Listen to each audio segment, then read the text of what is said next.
Hey, I'm not surprised, motherfuckers.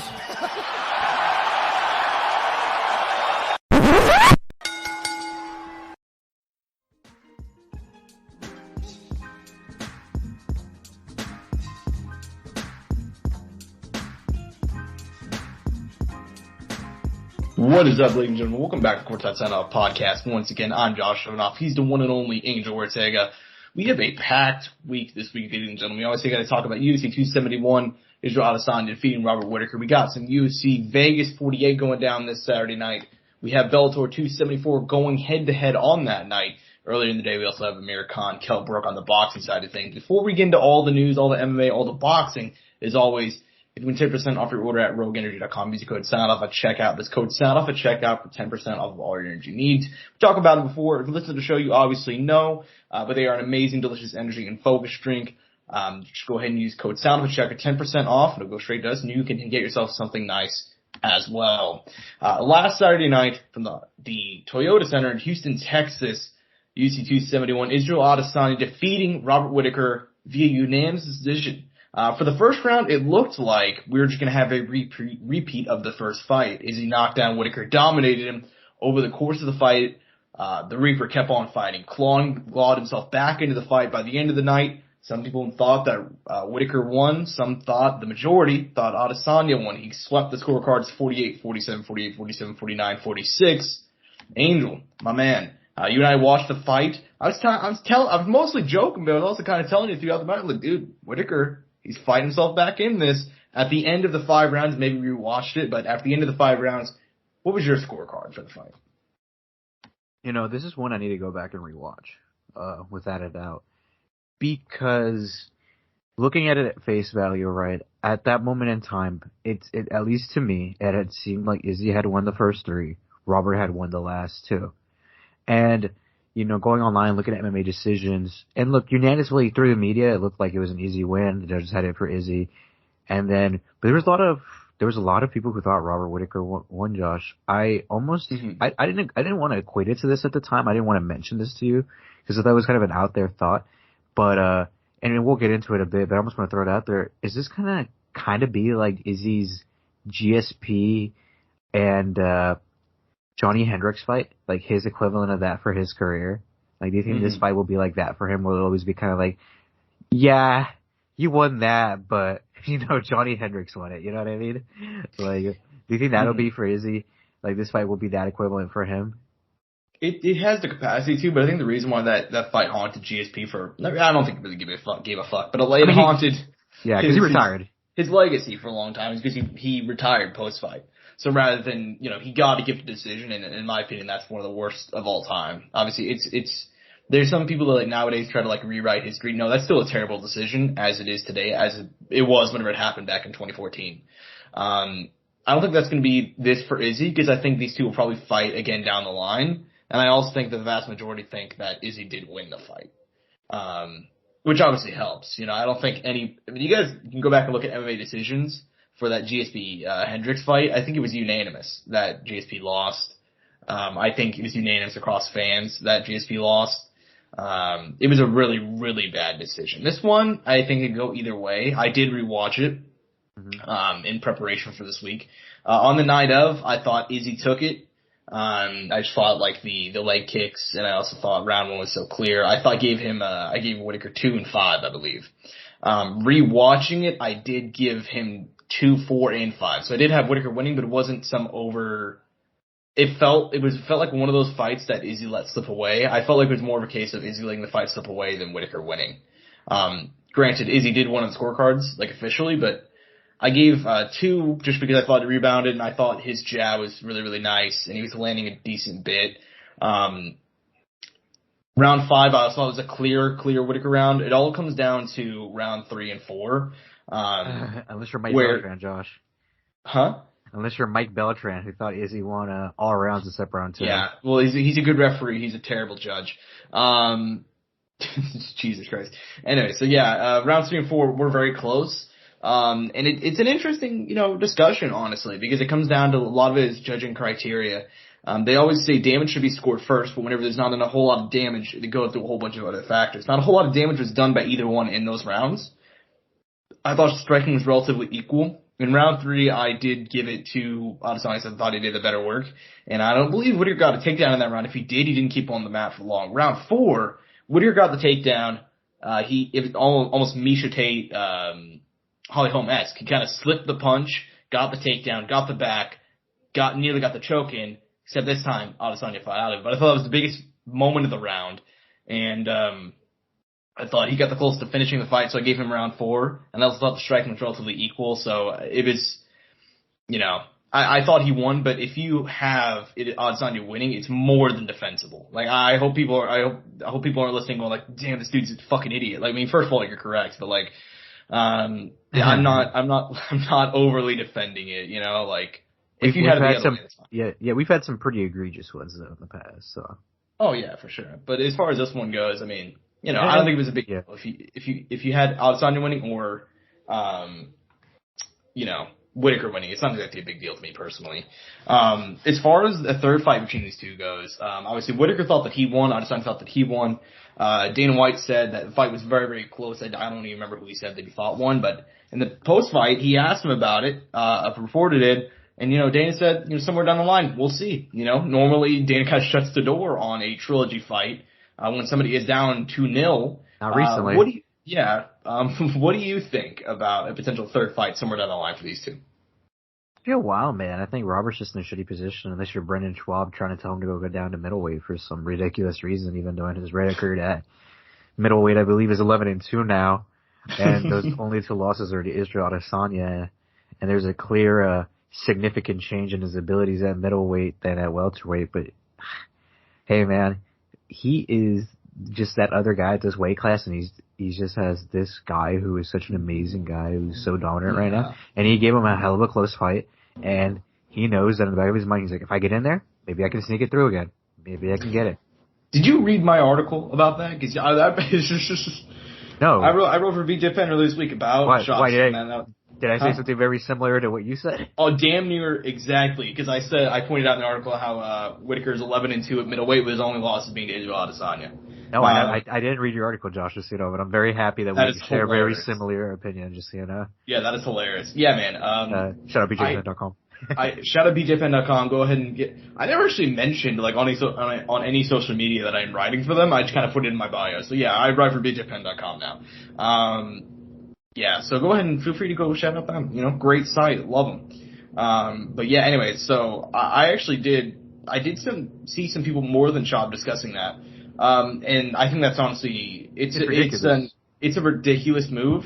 However, I understand, why he would want to go ahead and, I guess make that move, Whittaker, but at the same time, it's like, I think it's more than likely that if Dana had shut the door on a trilogy fight, I'd say go for it. But the fact that he left the door open and seemed open to the idea, I don't know why he would move down.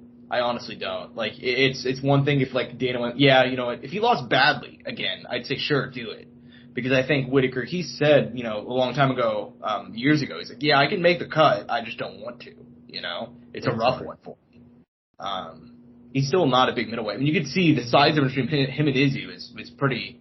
But he looks good, though. He looks good at middleweight. He looks physically good. And I wonder if Izzy's packed on muscle, because it's weird. Did he look a lot bigger in this fight? Maybe. I don't know. He said it was one of his best weight cuts ever, too. So, but granted, every fighter says that every camp, right? So, who knows? Yeah. Look, while we're here, do you want to talk about the state of the 185 division now after this and kind of the future of it, kind of where we go from here? Because it kind of seemed like we know Jared Cannonier's the next opponent, right? It kind of seems that. I think they kind of hint at it, too. Yeah, he said he was going to give it to him because after Jared Cannonier called him out, he's like, how can I say no to that guy? So. Yeah, right. Yeah, so I guess we'll just go ahead and skip past the co-main event because I did want to go ahead and segue into this. Obviously, Jared Cannonier knocked out Derek Brunson. I was surprised this one was not the co-main. I thought it was kind of a weird, just because it was a title contender fight, but regardless. The other one was a banger, though. Yeah, true. He turned Blonde Brunson into Blood Brunson. He knocked him out. Oof. Yeah, man, it was a hell of a performance. Jared Cannonier kind of going in, he was saying, well, we're going to have to see. He said that it was not a given that the winner of this would get a title shot. Essentially what that means is if Derek Brunson won, because he said it was going to be, winner's going to get a title shot all the way up into the press conference. And he's like, oh, never mind. Essentially that meant if Brunson won, he wasn't going to get a title shot because he said he was going to retire soon. Cannonier, though, 5 of 6, only lost to Robert Whittaker. Now he's got 2 wins in a row, including knocking out Derek Brunson. He's next in line. Obviously, we're not going to preview that fight because it seems like that one's being aimed for June. What do you think about that matchup? I mean, it's fun, but it's not like I don't see like any interesting look at it. I'm gonna put it like that. You know what I mean? As far as him fighting Izzy, it's not like I'm trying to think of a funner like a Andre Muniz, with good jiu-jitsu who gets it to the ground pretty well and is beating these good guys. It's not like that. You know what I mean? Yeah. It's not like that where I think that's, and obviously he's very far away. It's not it's not like he's close, but I think if that guy keeps doing well and he reaches a good level, that matchup is very interesting to me against Izzy. Because Izzy's gone taking it down a few times now. So maybe, if we get a guy like that, I think that'd be an interesting look. It's just for me, I know with Jared, that's not his style. That's not he's going to have to stand up with Izzy, and it's like, there's no one in this division who can stand with Izzy. You know what I mean? Mm-hmm. And very well at that. You got to do other things. So unless you're giving me a different look somehow, I'm not extremely over the top interested. You know what I mean? Mm-hmm. Yeah, as far as the matchup goes, I'm happy as fuck for Jared Cannonier. I'm just gonna go ahead and say, dude, I have followed this dude's career from whenever he first got signed because he was fighting in Alaska fighting championships all the way back in 2013, Alaska 2014. FC. Yeah, AFC. Shout out them, dude. I love him, honestly. And he was working. He was working for an airline company when he got signed to the UFC. I think he was working for the FAA in Alaska. When he got signed, he got the call, and he's been in the UFC for a lot longer than people think. He's going on 8 years now in the UFC, and he's had such an up and down trajectory. And it looked like I remember whenever he beat Kutelaba, everybody's like, you know what, maybe this guy might be a contender, maybe, And then he got fucked up by Glover, and then Jan and Reyes, and just everybody. He moves down to middleweight. It's kind of a last desperate move. And he goes off on this amazing win streak. He's going to be 38 years old by the time the fight happens. I could not be happier for him. All that being said, I cannot think of a worse matchup. Even if Brunson won, I would have been more interested. Just because, as much as I like Cannonier, dude, and he has that rare punching power that makes it, I'll be intrigued, but I don't see him winning that one more than 2 out of 10 times, He's very static in his movement. He's very he almost looks robotic to me. Am I the one that kind of gets that vibe? You can go back and watch the Brunson fight. Am I the one that kind of gets that vibe? He's very I got hurt in that fight too. Yeah. And it's gonna be interesting to see him moving forward. I'll watch the fight for sure. And he does have the rare power that makes it something interesting. And he's got good leg kicks that possibly could chop down Izzy, make him slower, get that big punch for sure. He's also showed that he's got the 5-round gas. He showed that in the Gastelum fight. We'll see what happens, man. We'll see what happens. That one's looking at for June. Izzy said he wants to fight in June. Might even happen in July, depending on Cannonier's timeline. But regardless, he wants to fight 3 times this year, bro. Exactly. Especially after he wasn't very active last year just because of COVID and everything. So excited for it. I'm super hyped for that one, dude. Just to see, honestly, Izzy get back in there more than anything else. Because I think this is a fight where, Whittaker made it dirty. He did everything he had to do to make that one close. I think that the Cannonier fight, that's a tailor-made matchup for Izzy to get a huge win on paper. Do you think Sean Strickland's going to have the fight between now and then? Yeah, I think he will. And I think he fights. Who do I think he fights? Yeah. Pick any one of either Vettori, Whittaker, Costa, or Brunson. One of those 4. It doesn't matter. He just has to fight it doesn't matter. But he has to fight one of those guys. For his sake, honestly, any of those fights would be fun. I think those are bangers for him, actually. Yeah, for sure. Also, all those guys are going to talk too, which is going to be great press conferences. Good for attention. Maybe not good for the UFC PR team. True. I don't know. I'd probably only pick him against Brunson, though, honestly. Really? Yeah, I'd pick Vettori, Costa, and Whittaker to beat him. I think he's kind of hit his max point right now. We'll see what his levels are. True. But if he does get a win, he's next in line. So after, Kenny. After that, though, dude, division fucked. True. And unless Whitaker gets a couple more wins in that time frame, like, there's going to be nobody left, Yeah. I mean, Josh, Chris Weidman is already talking about his return. Oh, God. You know who they should do? Whitaker versus, oh my God, not Whitaker, excuse me. Weidman versus Rockhold, too. That'd be a banger. Exactly. They both said they're trying to return around June or July. They both said that. So, although apparently Rockhold wants a higher ranked guy. He wants like a top 5 dude. Derek Brunson in the last fight? You know what? They could get away with it, dude. They could fucking get away with that shit, too. For sure, dude. That actually makes a whole lot of sense. They push him out of the rankings. They know that Brunson is not going to fight again after it. And I don't see a way that Rockhold, I mean, I guess he could lose that one, but like that seems like a fight that, Yeah. Taylor made for him, honestly. Depends what Luke shows up. True. And part of me wonders if Luke Rockhold is actually washed or if he's just had a couple of rough matchups. Like his losses have aged really well on paper. I think it's like a focus. I think you got to think about his life at that time, dude. He's dating Demi Lovato, who is now, we're not going to get into that. She's hunting ghosts, I think. Something like that. And he was doing the modeling shit, and he was living in California, right? He's doing Ralph Lauren. Like, it was, I think he had a lot of shit going on outside of the UFC and outside of fighting that I think maybe took him away from it.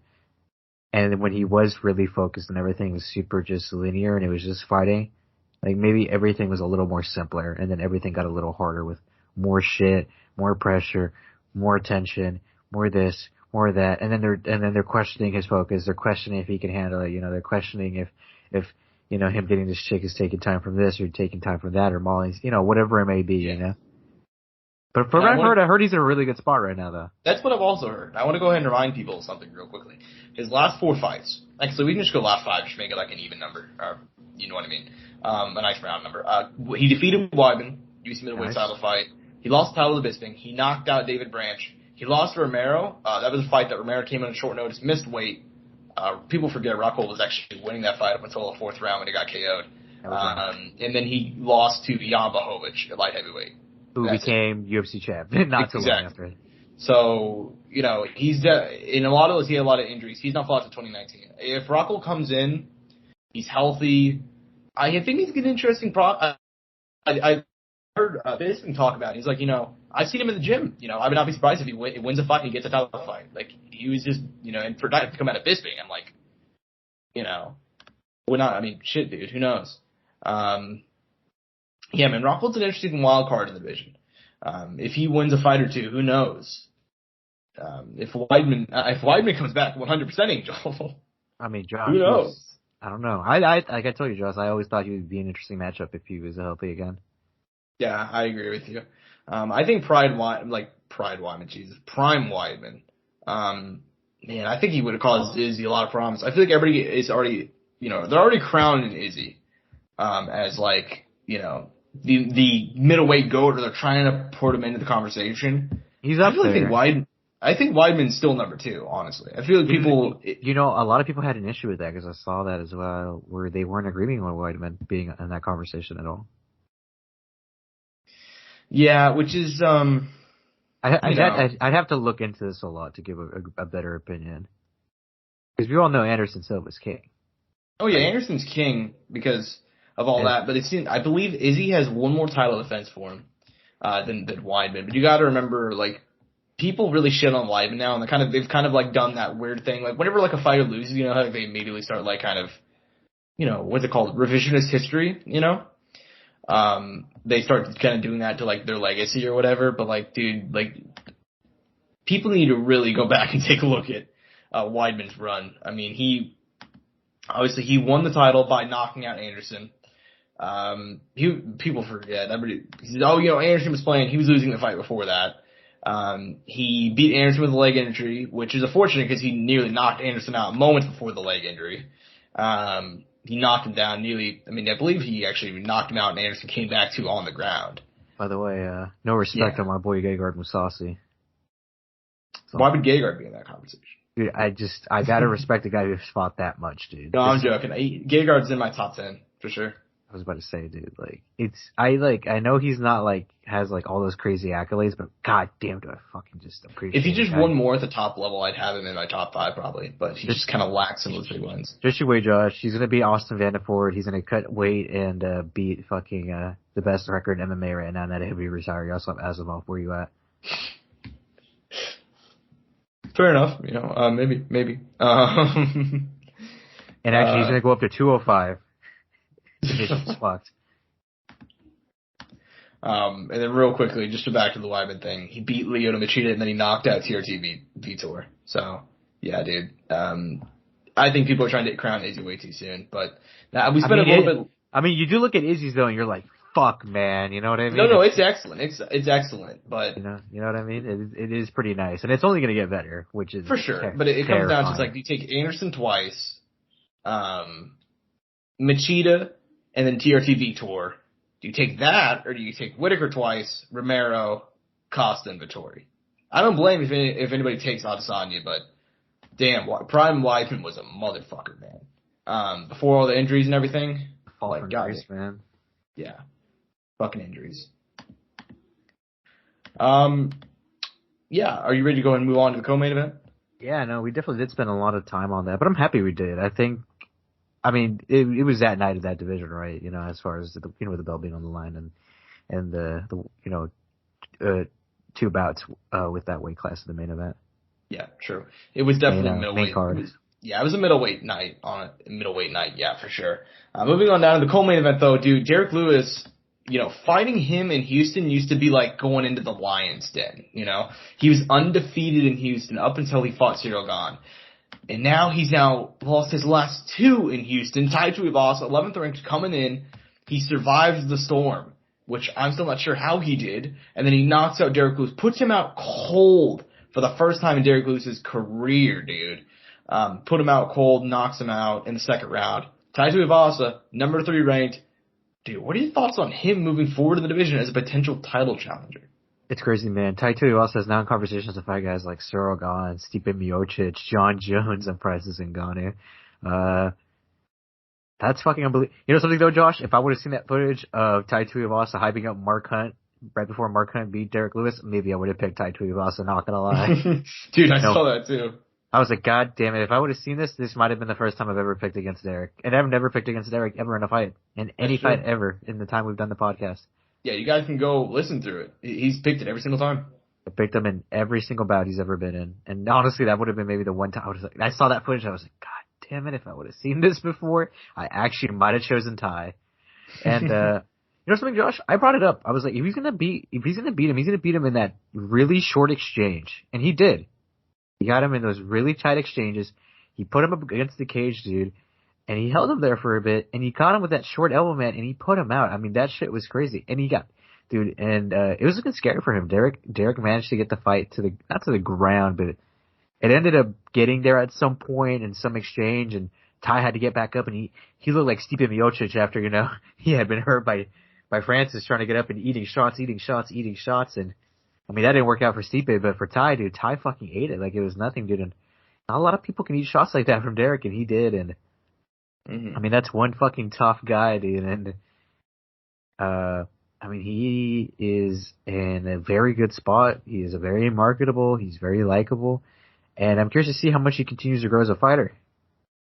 Mm-hmm. For sure, dude, and I don't remember who I saw talk about, but they're like, it's possible Tai Tuivasa just didn't take early parts of his career very seriously. And it's something he's talked about, like how he kind of, over his current win streak, he's kind of gotten more in tune with himself. Obviously, whenever he lost those 3 fights in a row, he took a full year off. Part of it was COVID, another part of it was him just going back to the drawing board. And he just has won every single fight since then. He seems like he's in better shape. He seems like he's been taking it more seriously. He's still only 28 years old. That's scary. Obviously, he came onto the scene, like 6 years ago. And he got on that nice win streak. And it's so easy to forget, like, how young he was, dude. Like, we've seen so many guys come up through the ranks and they go straight into the fire. And, he was like, I guess what's the math on this? That was 4 years ago when he fought Arlovsky. He was 24 years old and he was fighting a top 5 Junior Dos Santos. Like, that is insane. And so he had that rough lose streak, and during that time, so he's just continued putting it together, getting those wins, improving, and now his current win streak, Stefan Struve, Harry Hunsucker, Greg Hardy, Augusto Sakai, and Derek Lewis, all of which he knocked out every single one of those guys. That's fucking nice, dude. That's really nice. So yeah, for him to improve, it's very, very impressive to me. So yeah, dude, I'm so hyped for Tai Tuivasa moving forward. I never thought I'd say this, but I'm hyped for him moving forward. Like, he's got clearly, he seems like he's improved his grappling a fair bit.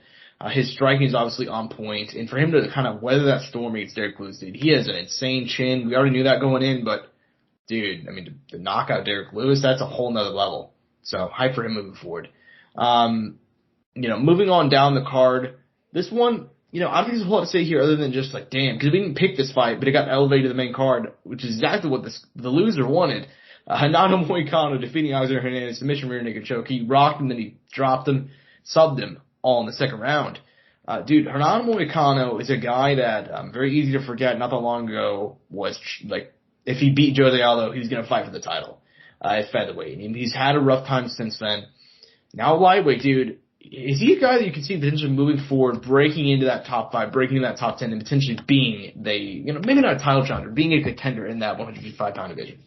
I mean, dude, he has a lot of time still. I mean, they could work him up to it, get him there, and if he keeps improving, he keeps building up his confidence, he keeps riding this trajectory, man, he could actually find himself in a good spot. And he's not far outside of the top 15 anyways, you know what I mean? So, don't be surprised if here soon we hear him fighting a top 15 guy. Mm-hmm. For sure. Honestly, like, he's an interesting guy, man. I pumped him up a bit last week, but, I mean, for him to go in there and beat Hernandez in Houston, and Alexander Hernandez has a whole lot of power, very good guy in his own right, to completely dominate him. I don't think we've ever seen, outside of, even Cowboy didn't really dominate him. They had a firefight and he ended up getting knocked out. He's got completely dominated in that fight, so shout out to Moicano. In the last fight on the main card, dude, Bobby King Green, 35 years old, 35 years young, and still doing the damn thing, looking as good as he ever has, dominated Nasrat Haqparast, winning by unanimous decision. Part of this is talking about Bobby Green getting the win. For me, the bigger news is Bobby Green is going to be stepping in on 10 days' notice and fighting Islam Makhachev in a UFC main event. Dude, what are your thoughts on that match? What are your thoughts on the win? Great win. I gotta respect it, man. I mean, the opportunity's there. You take it, and if he takes that, I mean, the reward is so big, and there's literally the risk you take is you lose the fight. Mm. He wasn't ranked already, so it's not like he's gonna lose anything. He's not gonna lose his ranking. Mm-hmm. If anything, he'll gain a fuck ton of ranks out of this. Mm-hmm. So, yeah, correct. It's kind of the best case scenario for him. He's 35 years old. He's in a position where he's going to go ahead and, I mean, if he gets a win, he's right there into the title conversation, which is insane. Yeah. I can't remember the last time they had somebody so high ranked fighting an unranked guy, but dude, shout out Bobby. First main event of his career, which is kind of insane whenever you think about how long he's been fighting at kind of that top level. Yeah, man, it's going to be 5 rounds, 160-pound catch weight. We'll be previewing that matchup, not to give our picks away. I forgot about 160, dude. I forgot they're doing a catch weight for that. Yeah, we're going to be going ahead and previewing that matchup whenever that actually happens in a bit under 2 weeks now. So can wait for that one regardless. As far as the rest of the card goes, obviously there's a couple of matchups. Which ones are you looking forward to most, kind of like recapping and talking about from UFC 271? Oh man. Let me see. Ryan Lawrence, Mono Martinez, man. That, and obviously you have another one. It's a banger. But, dude, the end of that final round, man, Mono Martinez really tried to bring it back, man, and win it. I mean, that's a fuck ton of heart right there. Credit to Ryan Lawrence, though, for coming out doing his thing and he came out and said he fucked up his rehydration and he had diarrhea. So that kind of he felt like that's why he didn't perform well. And, he still came out and got the shit done, man. I mean, that's what you gotta do. You gotta respect the fuck out of that. And he still had a good performance, I think, even regardless if he says he didn't. Maybe, was it not as clean as he would have wanted? Probably. right? Obviously a little danger at the final round, but at the same time, his opponent's a really fucking tough dude. So it's like, hey man, it was going to be easy regardless, even if you came in at 100%. Mm-hmm. So I thought that was a fun bout. Jacob Malkoun, man, talk about sticking to your guns, dude. Like, sticking to what you know. Takedown, committed to the takedown, Josh. Live by the takedown, die by the takedown. No fucking fear. And, I mean, this is the one we really want to talk about, Josh. I mean, performance of the night, fighter of the night. Is it Douglas Silva, D'Andrade? Oh yeah, my man. I mean, we thought the Kazakhstani record, I mean, I don't know if I thought specifically, but I know a lot of people thought the Kazakhstani win streak was going to continue into this week, man. No, that hype ended in the second round, dude. Talk about being hurt, getting cut, coming back, getting the finish, man. I mean, that's the shit you like to see, man. That's the kind of fights we want. Mm. Yeah, just to go ahead and tell people, like, Douglas Silva de Andrade, he's 36 now. I think he's probably past his prime. He spent a lot of his prime just fighting in Brazil. But dude, since he came to the UFC, he's had some nice ass wins. He beat Marlon Vera, he beat Renan Barão, Cody Gibson, a bunch of good dudes. And dude, I'm still hyped for him. He's still a killer be killed guy, as he showed in this fight. Amazing comeback by him. Couldn't be happier. Yeah, I think you did go ahead and hit some of those good fights. But dude, I think that the two big wins we got to talk about that we kind of left that we did not really discuss. First off, Andrea Lowski. He is now 43 years old. Just turned 43 earlier this month. He has now won 3 fights in a row and 5 of his last 6. He defeated Jared Vanderoff via split decision. Don't know how that was a split, but he did win, thankfully. Dude, what do you even say about Arlovski at this point, dude? I mean, what can you even say about him? He's the most wins in UFC heavyweight history, most fights in UFC heavyweight history, second most fights in company history, second most wins. I mean, what are your thoughts about him winning and still staying in that kind of? I'm not sure how he's not ranked, honestly, but what are your thoughts on him moving forward? I'm excited, man. I think he's deserving of a ranked opponent next. Shamil, I know he's fighting, but that's a guy I think that they should have probably put him against already. Walt Harris, I think that'd also be another good option. Also a good fight for Walt Harris, I think, to an extent. Finally, in my opinion. I'm not sure what they're going to do with Walt Harris, though. I mean, shit, the UFC has had no idea what to do with Walt Harris for a long time, but we're still here. Look, Evanoff is making his return soon. I think he had a bad schedule, right? So there's good options. Yeah. I know those aren't all available, but I'm sure, like, after some of these fights play out at heavyweight, because a fuck ton of fights are about to happen in heavyweight in the next few months, man. I mean, all these guys are fucking booked. I mean, that's awesome. That's what we love to see, man, at the division that is constantly going, because, I mean, shit, we're trying to see who the next guy is, man, always. And especially in this division where we were talking about this, Josh, where, like, across, like, all MMA promotions, we are a little short on heavyweights, man. There isn't a lot of heavyweights to go around. You know what I mean? Without a doubt, the UFC does have the best division. And let's be just honest, it's no secret, right? Like, it's not even close. But there is obviously certain guys missing out there who are in other countries and other promotions that we don't have. And yeah, no, I'm sure Arlovski is going to get a nice matchup here soon once they kind of figure out who's available and what they can do and when Arlovski will be available again. But he's definitely getting a ranked opponent. Like, I think that's not even a question about. Like, that there's no doubt about that. Yeah, for sure. I think that Walt Harris matchup, like you mentioned, actually makes a whole lot of sense. I think he deserves the top 15 guy next. I don't think Walt Harris is booked. Those two actually did fight back in 2018 at UFC 232. It was a split decision win for Walt Harris. I thought that Arlovski won that one, but regardless, yeah, that one actually makes a whole lot of sense. So props to you for that one. Walt Harris was actually supposed to fight Tai Tuivasa a couple months back, and that went ahead and actually he had to pull out. So we'll see what happens, man. He needs a good fight. I understand they wanted to give him a big push after obviously he won a couple nice wins in a row and obviously a huge tragedy. Give him that fight. I think that fight makes perfect sense for where they both are at this point. And this one, I don't think we're going to spend a whole lot of time on because we did go ahead and talk about her retirement fight. We talked about her career last week, but Roxanne Modafferi losing her retirement fight against Casey O'Neill, split decision. I mean, did you have Roxy winning that one? I thought the split was a little bit weird there. No, I did not have Roxy winning that. But you know something? She came out to, swing and bang, and it was a retirement fight. Lots of love of her. Lots of respect. Fuck everybody in the crowd who booed Casey O'Neill. Yep. But it's okay, man. I mean, we're here. I saw a lot of people talking shit on Roxanne on Twitter, dude. Fuck everybody on Twitter, by the way. Fuck you guys too for disrespecting the fuck out of her. She might have lost a lot of her career, but she fought a lot of great fighters in her career, and she is one of the now has the most fights out of any women in combat and MMA, right, Josh? After that, I remember. Correct. Right? Yeah, most all time with 46. And that's not including her Ultimate Fighter bouts either. So, you know, anybody out there talking shit, fuck you.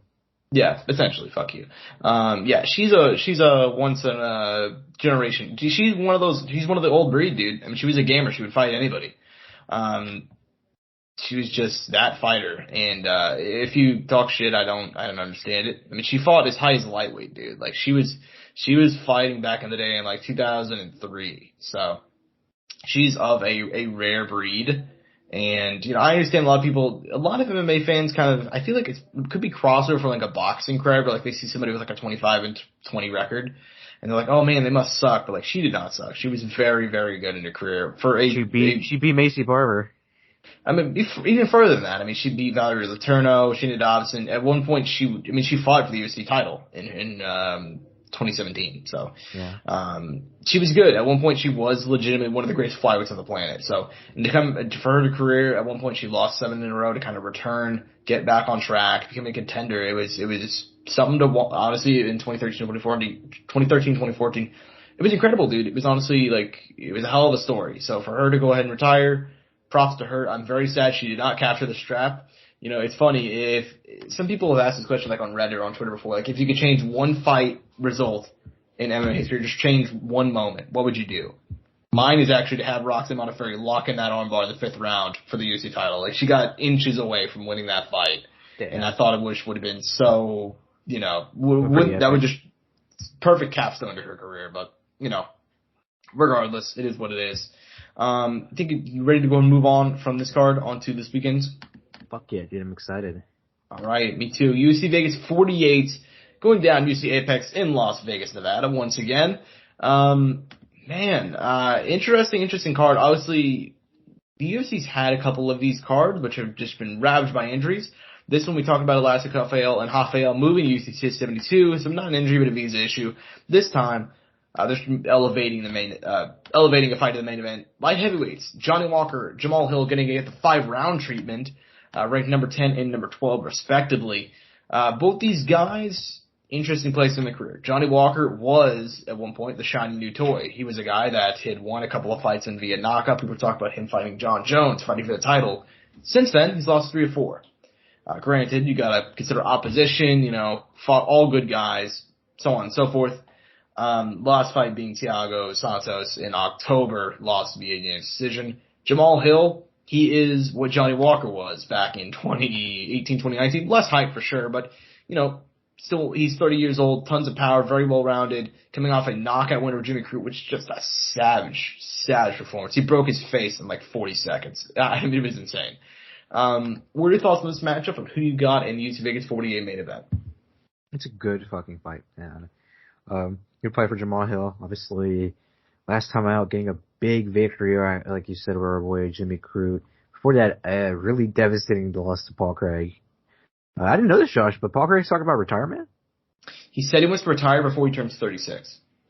Okay, well. I think he's 34, 35 right now. Yeah, something like that. Which is devastating. You know? Yes. So, Josh, we have a more conservative Johnny Walker now that he's with SBG. I want to talk about the style a little bit, right? Do you think having this more calmed down, a little bit more reserved Johnny Walker is a good thing, or do you think you think we need that more free flowing out there wild Johnny Walker, the guy who got the fucking 18 finishes, you know, or whatever, 17 finishes before, instead of this more calm down, relax, trying to find his shots kind of fighter? Like, do you think that was a thing that really led him to lose in that Thiago Santos fight? I know we're kind of doubling back to that. Mm-hmm. And I'm kind of mentioning going into this because you have Jamal Hill, who is one of those guys who's going to walk you down, man, has heavy power. And we saw, dude, I don't even feel like, I'm trying to remember that Jimmy Crute fight, but I don't even feel like he hit Jimmy Crute a lot in that fight. And it piled up and the damage got on really quick. The swelling on the eye got so bad. and then he just put him out, man, and it was fucking devastating. Mm. Yeah, I mean, as far as Johnny Walker goes, man, I think it's all about kind of finding that combination similar to his buddy, whose name is slipping right now, Michelle Pahea. It's all about finding that mix. You know what I mean? There's that perfect balance. Yeah, being wild, but also, sticking to a game plan and getting the wins. Jamal Hill dared him to get wild at media day earlier this week. He said, "I'm gonna beat your ass even worse, if he gets wild," which is just absolutely savage. I saw him like at media day. He had like a beanie on. He just looked fired up, dude. He looked ready to go. And he said, "I'm like, damn, dude, he's looking like a savage right now." Jamal Hill looks like a bad man, especially after his last one. Let's go, champ. I think the reality is that he has the size. He is a 6'6" light heavyweight. He is an 82-inch reach. He has all the physical attributes. He just needs to find that good mix. Because whenever he was wild, he was actually winning more. Obviously, he didn't win against the top level against Corey Anderson, but ever since he settled down, he's had his rough moments, man. And I think he just needs to find the perfect mix. Obviously, we'll see what happens, man. I think he just needs to find like a good mix of being wild and also being Johnny Walker, and that's a tough thing to do. It takes guys time, and I think he's trying to find that mix. Maybe, obviously switch camps. I think he just needs to find that balance. As far as this fight goes, man, I dislike this fight a lot for him. I really, really do. I think they're both going to come to bang, but Jamal Hill, obviously he lost to Paul Craig in just a vicious injury. Like, what was it? Did he dislocate his arm? I believe he didn't break it. I believe he dislocated something like that. Yeah. Yeah. And he didn't tap. He's a tough motherfucker, man. And he comes to bang every single time. I'm just going to go and give my pick, dude. I'm going to take Jamal Hill. Really? He has tons of momentum. For him to go ahead and beat Jimmy Crute the way that he did. Jimmy Crute is such a good prospect, man. It's going to be tough, man. Johnny Walker is also a guy that, like, we kind of had discussions in the past. Like, is his chin, like, maybe, could be because he cut so much weight. Maybe his chin's not all that it needs to be. It's going to be a tough one. I mean, do you think Johnny Walker gets back on track this week or not?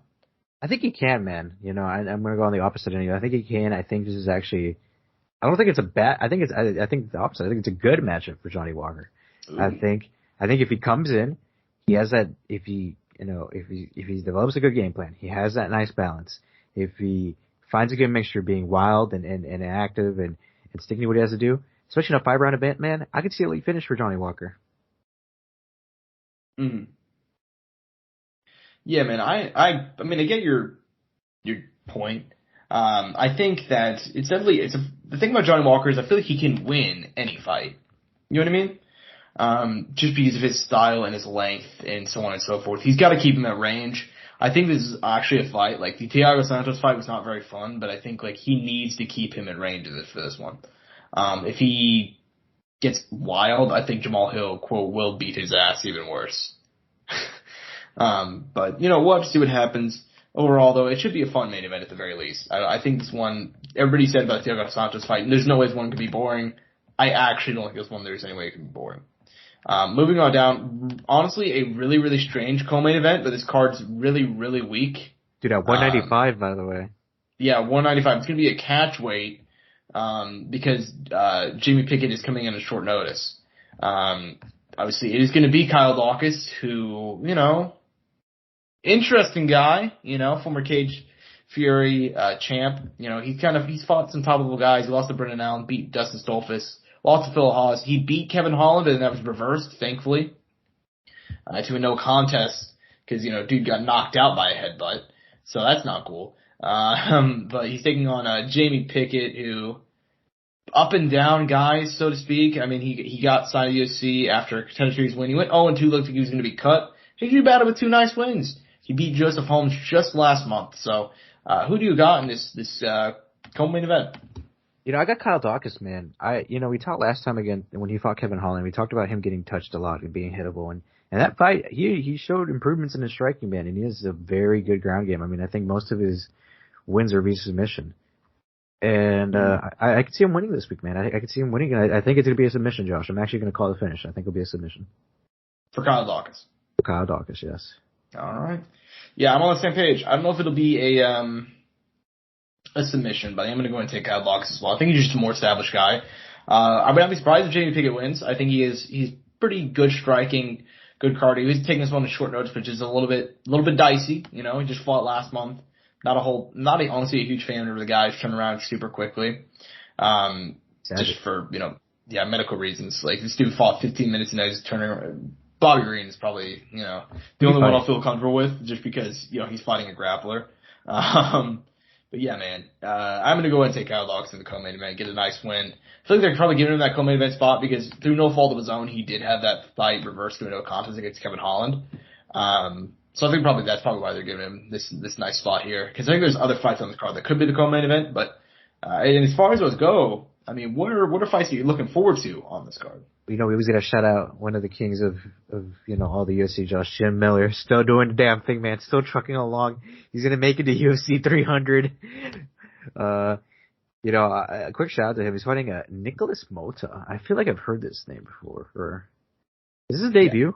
Yeah. He fought in the Contender Series in 2020. That's why. So 2 years. Wow. Yeah, he said he tried to get fights because of COVID. Everything got canceled. And going into this one, he said he's, quote, broke as fuck. So he needs to get a win. Holy shit. Well, good luck because you did not get an easy opponent, bro. Yeah. Interesting guy. 29 years old, has good punching power. But, yeah, man, Jim Miller. Brazilian. Brazilian, still doing it. 38 years old. I think he's going to make it, dude. I really do think he's going to make it UFC 300. I know it's somewhat controversial, but that's a scary thought, dude. I think he will. He's 38. UFC 300 would be in what would it be? It's coming. It should come up soon, right? We're on 272? I know they're mapped out. I know it already has a set year. Like, I know you could look it up. Like I said, I heard John Anik talk about it. I forgot. I think it would be next July or fuck, man. Next July does not sound correct. I think it'd be the year after that. It'd be the year. I think it'd be 2024. It'd have to be. It'd be 2024, correct? Yeah. He's serious about sticking around until then. So, man. And he'd be 40 years old. I mean, shit, we got Orlovsky still around, so it's not unlikely, right? Yeah, I think it can happen. I think it might happen. I mean, if he's still winning fights and he's not taking a whole bunch of damage either. So, I could see it happening. That'd be 2 years from now. He'd be 40. Yeah, I think he could do it. As far as this fight goes, this is going to be a tough one for him. But, yeah, I mean, I can see either guy coming out on top. Honestly, for me, I'm shocked this is not the co-main event. I'd honestly be fine if they even elevated this one to 5 rounds. Straight up, because this is it's not going to last 5 rounds, though, Josh. Let's be real. No, it's not. It's going to last all of, 2 minutes. But, Joaquin Buckley, he's kill or be killed. Every single one of his fights in the UFC has ended via knockout. He's got knocked out a couple times, and he's knocked people out a bunch of times. Coming off a knockout win over Antonio Arroyo, okay? Taking on Abdul Razak Al Hassan, who is nearly on the same trajectory. He's had 2 fights not end via knockout in his time in the promotion. But still, kill or be killed. He knocked out Alessio Deshiro via head kick after Alessio Deshiro knocked out Joaquin Buckley via head kick after Joaquin Buckley knocked out Impa Kasange via head kick. So we'll see what happens. It all comes full circle, my dude. It all comes full circle. I love it, Josh. I still love my quote from, was it like a year and a half ago now when I was like, Josh, they're not sitting these guys, it was like, Josh said it on the podcast prior to his fight with Alessio. He's like, Josh is like, I think they're setting this guy up to knock out guys like this. And I was like, Josh, you're setting guys up like this to knock out Joaquin Buckley. And honestly, you ended up being correct. So it might still continue. It might, because I could see either guy winning this one, dude. We'll see what happens, but it's gonna be interesting. It's gonna be interesting, man. Hell of a fight, though, for sure. Hell of a fight. I feel like I'm Floyd Mayweather. Hell of a fighter, Hard work, dedication. Dedication. Smart kid, he's a hell of a fighter. Yeah, man. As far as the rest of the card goes, Josh, I gotta give a special shout out here to my boy David Onama, man. He came in on short notice last time. Fought at 155, took on Mason Jones, dude. Gave him a hell of a fucking fight. David Onama is not, I think he's recently trying to make the transition to or had bouts at 155, but for some reason has decided to stick with 145 because he feels more comfortable there. He has a very long, I think he had 10 amateur fights. He's 8-1 now, professional. 1 loss to Mason Jones. He's taking on Gabriel Benitez, which is that's a tough fucking fight, man. I'm surprised he's getting that opponent as his second UFC debut in a way, because obviously he stepped in on short notice, but I think now he's officially signed. I'm not sure. Regardless, though, he's coming in at 145, weight class where he normally fights at. Dude, this guy, I've known about him for maybe like 2 years now. I'm happy to see him get a shot again. They brought him back. They saw his talent. He said he wants to be champ. Let's see it, baby. Yeah, dude. Giving a lot of props to a guy with that Wikipedia page. You've been in on him for a long time. I know you've mentioned him before, so he's from Kansas City, right? He's from Kansas City. Yeah. You know, shout out Uganda, always representing. Shout out Glory. Shout out James Cross. James Cross, the man. Yeah, he's gonna have I mean, I could see him winning this one, honestly. I like Gabriel Benitez. He's been around for around for like a really long time, like deceptively long. Like, dude, so I saw someone review this fight, by the way, and they were like, David Arnama doesn't have a lot of experience. I'm like, dude, David Arnama has like 10 amateur fights, dude. And like, it's actually not that big of a difference. It's not at all. Dude, do you know how long Gabriel Benitez has been in the UFC? Dude, I know it's a while. He's been in the air he's been signed since 2013. He went on tough. Wow. So, yeah, he's been in the UFC for a long ass time, dude. Deceptively long. But, you know, I could see either guy coming out on top of that one. Shout out Jonathan Pierce making the comeback against Christian Rodriguez. That one should be a really fun fight. Christian Rodriguez on short notice, though. Yeah, true. But, dude, Jonathan Pierce, not a guy I would have expected to be having the success he did. I remember he got brought into the UFC after winning contention. He got fucked up by Joe Lozon, like, horrifically got his ass beat. Granted, though, Josh, they gave him Joe Lozon as his first fight in the UFC, though. That's true, but Joe got knocked out in his 3 fights before that, so. Still, though, like, I don't care, dude. Like, you see that name, you see that record, I'd be like, fuck, man. Fair enough. Yeah, man, so he's rebounded some nice wins. So that's going to be a fun fight. You know, as far as the rest of the card goes, Mario Batista's back. Jessica Rose Clark is making a return. You know, I hope she has a better fight than she did last time. I'll say that. She was somewhat interesting because she normally always came to bang, and then her last fight was just a complete wrestle, you know. It was a really terrible fight. So let's hope she's giving another look, man. Yeah, let's hope that it's at least a fun one. Chaz Skelly is going to be back. He's an interesting guy that, you know, also been in the UFC for a lot longer than people really think. He's very inactive, though, so it kind of makes sense. This is going to be his first fight in 3 years, so. Holy shit. Shout out Chaz Skelly. Yeah, that's about it. I mean, as far as the UFC card goes, but there is going to be Bellator going down this weekend as well. On name value, not the biggest card, but I do think there's some bangers there. Bellator 274 going down from the Mohegan Sun Arena in Untitled, Connecticut. Going down the same night on Showtime. Main event, Neiman Gracie taking on Logan Storley. Both of these guys are coming off of wins, both looking to get back in the title conversation, though. Obviously, Neiman Gracie is 2-2 in his last 4. Logan Storley did give Yaroslav Amosov his toughest fight of his career. He did lose that, though, in 2020. Did rebound with a nice split decision win, though, over Dante Shiro. Who do you got in this main event? Dude, we're talking about, like, it's literally Brazilian Jiu-Jitsu versus All-American Wrestling, Josh. All-American Wrestling. Don't you love it? Wrestling, you know. I love it, dude. In Connecticut, though, so Logan Storley's hometown, right? I think he's from Connecticut. I might be wrong. South Dakota, my bad. South Dakota. I knew it was on the coast, though. I knew it was on that side of the world, or of the country. So, not exactly home, but not far from it either.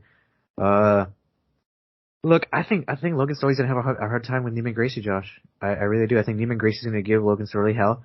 I think that Neiman has more ways of winning the fight than what Logan has to beat Neiman. I think Neiman has less tools than what Neiman has. And Neiman, and then especially if the fight does end up on the ground, Dangerous off his back, he can attack. He doesn't just attack the, you know, not upper body submissions. I've mentioned this last time. He'll attack the knees. He'll attack the, you know, everything he'll attack, dude. It doesn't matter what it is as far as submission attempts. He'll be attacking everything, looking for something constantly. I mean, the exchanges of the ground are going to be insane. it's a possibility it stays on the feet, but even then, I'd still give an advantage to Neiman on the feet, dude. Honestly, he's been improving a lot. He's been getting more comfortable. Last time out, I thought he won his fight against Jason Jackson, dude. I thought he got fucking robbed. I'll be honest. But in 5 rounds, man, I mean, this is gonna be a drag out fucking war, I think, dude, between these two dudes. Yeah, and that's important to note. Is also this is gonna be the first ever time that it's gonna be a non-title, non-tournament 5-round fight. Oh shit, you're right. Bellator history. Yeah, so, dude, it's a lot on the line in this one. Winner obviously can get into title conversation. Man, Demon Gracie is you know what, I'm gonna go ahead and make it. I was going Logan Storley all week. Did I sell you? Did I sell you? You did sell me. I'm gonna go take Demon Gracie, man. I really am. I think that, you know, he's in an interesting place in his career. I think he knows that this is a must-win if he wants to go ahead and stay in title conversation. Logan Storley, not necessarily, because he's coming off win, but Demon Gracie, he's lost to Roy McDonald, he lost to Jason Jackson, he's been relatively inactive recently, so, you know, not necessarily relatively, let me rephrase that. He's not relatively inactive, but like, man, I think he does need a big win to kind of stay in that title conversation, get back into where he might fight for the title next, and I think him against Miroslav Amosov would be a banger, honestly. I'm going to go and take him. Co-main event, you know, Andrei Koreshkov, former Bellator champion, coming back to take on Chance Vercountra, former UFC fighter who, you know, he actually was pretty decent. He lost to Bilal Muhammad, he lost to Lyman Good, he went 2-2 in the UFC, got signed to Bellator earlier this year. I mean, he's going to be your late replacement, but still an interesting fight. Former Bellator champion versus former UFC veteran. Who do you got in the co-main event? I mean, dude, this guy's coming on short notice. He's fighting Koreshkov. I don't think anybody should ever pick against Koreshkov on late notice, man. I mean, people seem to forget, dude. Only 4 losses are Douglas Lima, Lorenz Larkin, which was a split decision, and Ben Askren back in the day. Like, this guy is still the shit, dude. Nothing's gonna change. I got Andrei Koreshkov, dude. Yeah, same. It's gonna be a fun fight, though, for sure. Oh yeah. James Vercountra comes to bang. I mean, if you look at his record, he's very well rounded. So oh yeah, should be a fun one. And so does Koreshkov. Oh yeah, for sure. I'm a huge fan of Koreshkov. I think he might be a little bit past his prime. He is only 31, but he's an old 31. I mean, he's 28 fights. He's been he fought for the Bellator title all the way back in 2013. He was like 20 something then. Yeah, he's been in some fucking wars too. Yeah, he's been fighting since he's been 19 years old, I believe. So that's impressive. Yeah, he's an old 31, so that's a bit deceptive. But I am going to go and take him to the co-main event, though, for sure. Looking on down the card, what are some of the other fights you want to go and highlight on this one? I mean, Josh, we got to highlight the heavyweight bout, man, on the main card. Davion Franklin versus Saeed Saoma. 4-0, you know. Very young in his career. Jackson Wing product. Doesn't have that big name yet on his record. And Saeed coming off a good win. Obviously, that doesn't come with obviously some stuff behind it, right? Obviously, the broken finger is a big thing, right? Obviously, with Minakov. But hey, man, it happens. You got the win. Maybe not the way you wanted it to happen, but it's on the record. True. Yeah. It's gonna be a banger, dude. I think this is gonna be a banger. It's heavyweight, man. I'm calling finish, man. Who are you calling it finish for, though? This won't be officially counted, but I'm curious who you're leaning towards. Davion Franklin, dude. I think he's like that guy, like that next heavyweight prospect for Bellator. Yeah, I'm on the same page. I called this kid after his debut fight, because I remember he was one of those Jackson guys that the kind of, what do they call it, a scholarship or something? I don't know. Dude. Where they just allow him to train and they pay for it, everything or whatever. And he beat the shit out of J.W. Kaiser right before the pandemic hit. And I was like, damn, this kid's got so much talent. He's still only 27 years old. He's got God-given power. I mean, he fought, I don't remember the dude's name, but he was 15 and Everett Cummings, his last fight. He was 15-0. Granted, he's a bit older, 35, yada, yada, yada, but he was undefeated. You know, you don't get that by accident. And he just ran through him. So, and obviously Saeed Saoma, different beast, coming off a huge win. Obviously, granted injury, but still, he looked good before that. Very close fight before the injury. So, yeah, dude, hell of a fight. And I got a lot. Even if he loses one, I'm still super high on Davion Franklin. I mean, looking on down the card though, Georgia Carhani taking on Adam Piccolotti. That should be fun.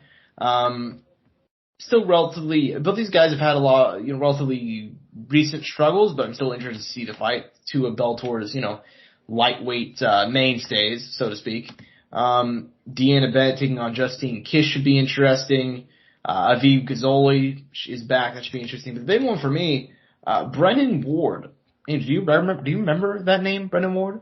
It sounds really familiar for some reason. Mm-hmm. Brennan Ward was a former Bellator title challenger. He was one of the OGs. He's been in the company since 2012.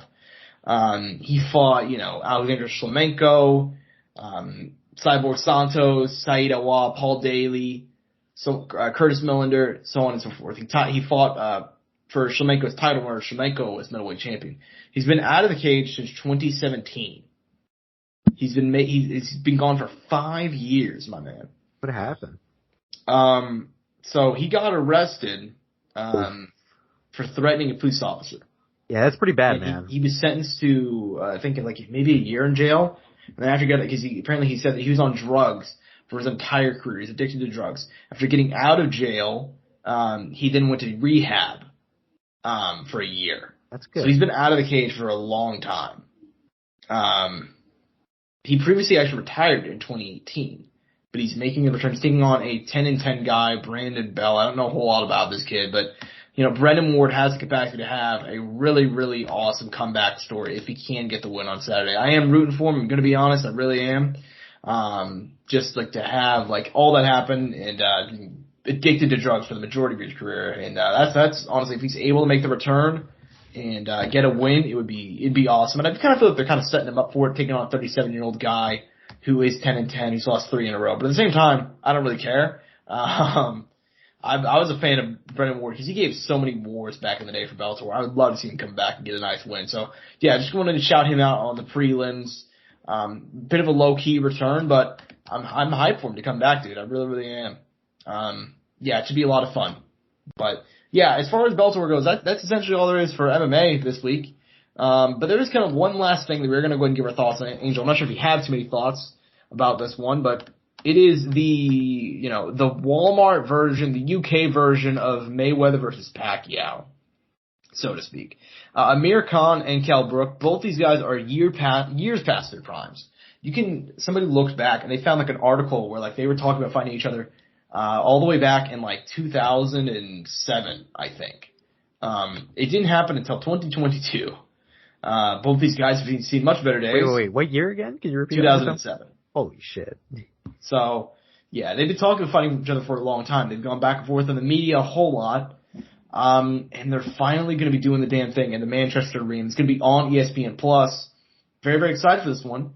Angel, first boxing real, again, didn't you say we're going to get picks for this year for boxing? Yeah. Yeah, let's go. Let's start with this one. No bigger fight. Amir Khan versus Kell Brook, man. What are your thoughts on this one? These are two guys that I think know well at this point where they're at in their careers. Are hey, titles are kind of distant to an extent. Maybe their opportunities will come up. We got to be looking for those big money fights, those paydays, because we are names. We're established guys, and they know that each other can bring a lot of attention to this, and they are. I think there's a lot of traction behind this, man. I think the UK will have their eyes open for this, and there's a lot of interest behind this. Mm-hmm. For sure. And as far as where they both are in their career, I don't think neither one of these guys will be fighting for a title anytime soon. Although I do like the fact that Amir Khan, he's taking this fight super serious, man. He went ahead and joined up with Terrence Crawford. Bud's going to be in his corner on Saturday. He flew out to the UK. He was at the open workouts yesterday. He's being there for his buddy. That's kind of a G move, honestly. He's you know what? I got knocked out by this guy last time I fought for the title, but you know what? He's one of the best in the world. I'm going to go ahead and I'm going to see whatever I can take from him. I see whatever I can learn from him. It's kind of a G move, honestly. But as far as this UK showdown, they seem pumped with this one. I went ahead and saw the open workouts yesterday. It seems like it's kind of captured the attention of the UK. Both these guys are kind of, talents from over there. A whole lot of anticipation going into this one. Who do you have in this fight? Josh, I'm picking it for the story, man. I had no idea that he had partnered up with Buddy Crawford until you told me in the green room. We were talking a bit there, and we were discussing a bit about the show and what we were going to talk about and everything a little bit, man. That's just a fucking awesome story, dude. I just want to see him succeed because of that, and it's a winnable fight for him, man. It's a winnable fight for both of these guys. It's a great matchup. No guy is underarmed or underprepared for this, man. I hope, and I'll pick Amir Khan this time out. Go champ. Good go champ. Yeah, man. Both these guys, I mean, it's about as even as a matchup, like, you'll find, to be honest with you, because I'm going to check the odds right now.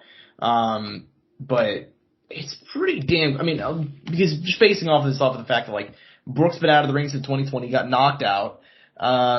He's won some fights recently. He was on a 3-fight winning streak before he went ahead and lost to Crawford, but the best win of that was, Michael Zarafa in 2018. Khan's been out of the been out of the ring since 2019. He got knocked out by Crawford as well, but he did beat Billy Dib. He's won 3 of his last 4. But this guy's really inactive. Both of them haven't fought in the top level in a long time. So from what I'm seeing, I mean, Brook is a very, very slight favorite. I am going to go ahead and take Amir Khan, though. I'm on the same train with you. I think he's training with a great team. I think, he's actually from Manchester, so he's going to be fighting in his hometown. They're both UK-based guys, but he's actually from Manchester. He's got the hometown advantage. I'm going to go and take him. I'm going to take Amir Khan. I think he looked really, really good in workouts. He's fighting with Bud now. He's going to be in the corner. Just the emotional storyline there I like a whole lot as well. So I'm going to go and take him in our first boxing pick of the year. So won't be many. Won't be many. Let's make them count. Let's make them count, exactly. So we're going to go ahead and take him. We're both taking him, Amir Khan, to get back into the win column. Very, very exciting, though. I'm a big fan of this fight. I got way more into it over, the press conferences, which happened earlier today, and so on and so forth. Kind of anticipated for it, honestly. So yeah, man. Is there anything else you want to talk about before we close out? No, man. I think we covered everything. I'm just excited to come back next week, review the next card after that, and not too long from now, man. Josh, we got another pay-per-view, baby. For sure, man. For sure. Whole lot going on. Hope you guys did enjoy this episode. As always, I'm at Josh Evanoff on Twitter. He's at Angel_01 at Courtside Sound for all things related to the show. Hope you guys enjoyed. Peace and butt grease. Musk click. White fucking